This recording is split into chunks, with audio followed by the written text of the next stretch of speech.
Hello' everyone, আপোনালোক সকলোকে মোৰ অন্য দামিনী ব্লগলৈ স্বাগতম জনাইছোঁ। যিহেতু আজি বতৰ ডাৱৰীয়া, তো ভাবিলোঁ আজি হাঁহ এটাকে খাম। প্ৰথমে মায়ে ভালদৰে গুচাই মেলি প্ৰথমে পুৰি ল'লে। এয়া দেখিছে পাপাই হাঁহটো কাটিবলৈ লৈছে। তো এয়া আমাৰ হাঁহ কটা ৰেডি। প্ৰথমে আলু পিঁয়াজখিনি ভালদৰে কাটি ল'লোঁ।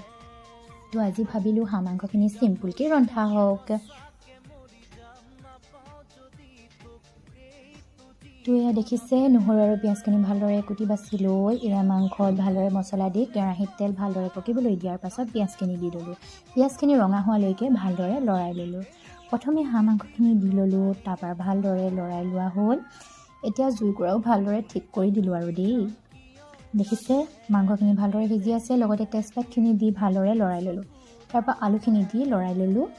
এতিয়া আলু আৰু মাংসখিনি অলপ সিজাৰ পাছত পানী অলপ দি দিলোঁ। ভোট জলকীয়াটো দেখি ৰ'বই নোৱাৰিলোঁ, অলপ দিয়ে দিলোঁ আৰু। তো আমাৰ খানা ৰেডি। প্ৰথমে পৰা আমলখি, থেকেৰা টেঙা আৰু পিঁয়াজ 2 পিচ দি আমাৰ খানা ৰেডি। Bye bye.